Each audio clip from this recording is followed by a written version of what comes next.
Até meados do ano de 1600, não havia um conjunto de regras nomenclaturais de aceitação ampla, e os nomes dos organismos era constituído por várias palavras ou por frases que descreviam os organismos, até que o naturalista Gaspar Bauer propôs o uso da nomenclatura binomial para cada planta. No entanto, foi Carl Linnaeus que pôs em prática o uso da nomenclatura binomial, classificando todos os seres vivos conhecidos na época. Linnaeus foi um dos naturalistas mais importantes de sua época, tendo se dedicado principalmente ao estudo da botânica. Em uma série de publicações em 1735, Linnaeus desenvolveu um sistema hierárquico com níveis definidos. A publicação do Species Plantarum em 1753 é considerada o marco inicial da taxonomia botânica moderna. Quando iniciou seu trabalho, as classificações biológicas já eram organizadas na forma de hierarquia, mas sem nenhuma padronização entre elas. Como disse no início, além desse sistema hierárquico, ele propôs também a nomenclatura binomial para as espécies. O nome de uma espécie seria composto pelo nome do gênero, a quem ela pertence, seguido de um epíteto específico, que a qualificaria. Os nomes de espécies compõem os binômios, e o epíteto específico não pode repetir o nome do gênero. Por exemplo, o binômio rosa-rosa. O objetivo da nomenclatura é possibilitar a comunicação e ordenação das informações existentes sobre os organismos. A nomenclatura assegura a utilização de um nome único e distinto para cada taxon e promove a estabilidade e abrangência dos nomes científicos.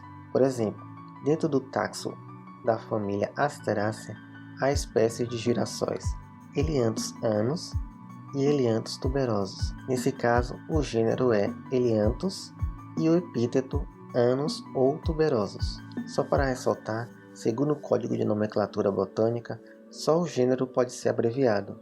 No caso das espécies mencionadas, H. annus ou H. tuberosus. Por falar nisso, o Código Internacional de Nomenclatura para Algas, Fungos e Plantas é o livro com um conjunto de regras e recomendações que governam a nomenclatura científica de todos os organismos tratados como algas, fungos ou plantas, sejam fósseis ou não fósseis.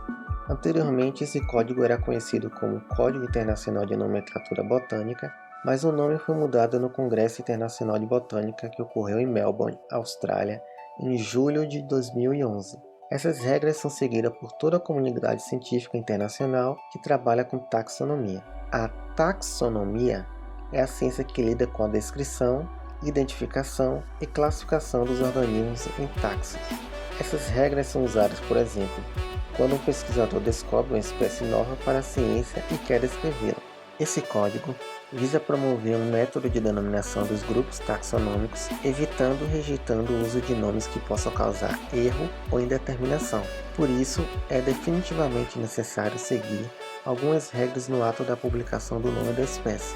Alguns princípios para a criação de um novo nome científico são sugeridos pelo Código Internacional. Primeiro, a nomenclatura de algas, fungos e plantas é independente das nomenclaturas zoológica e bacteriológica. Segundo, cada grupo taxonômico pode ter apenas um nome correto, sendo validado um nome mais antigo que esteja de acordo com as regras. Terceiro, nomes científicos de grupos taxonômicos são em latim, independentemente da sua derivação.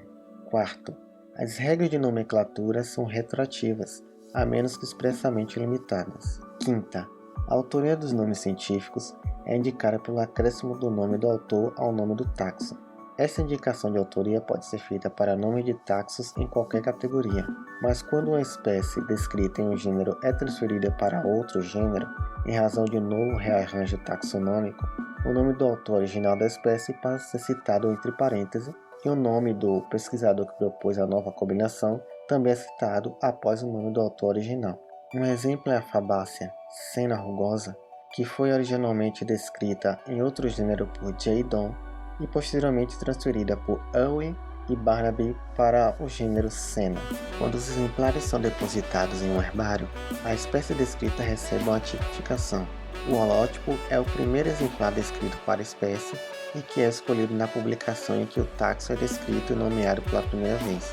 Os parátipos são todos os demais exemplares descritos depois do holótipo e mencionados na descrição original do taxon. Os isótipos são as essicatas das mesmas plantas ou população da qual foi extraído o holótipo. Quando um espécime ou ilustração é designada posteriormente à publicação original, ou uma espécie foi estabelecida com base em vários exemplares, e se o autor não designou um holótipo, pode escolher um deles e designá-lo como um lectótipo, para cumprir as funções de holótipo. Finalmente, quando um holótipo, lectótipo ou síntipos de uma espécie são definitivamente perdidos, em caso de incêndios, por exemplo, eles podem, quando necessário, ser substituídos pelos neótipos. Ao designar os tipos de uma espécie e subespécie, o taxonomista deve indicar onde eles estão depositados, uma coleção taxonômica de instituição pública, onde os exemplares poderão ser estudados por outros taxonomistas.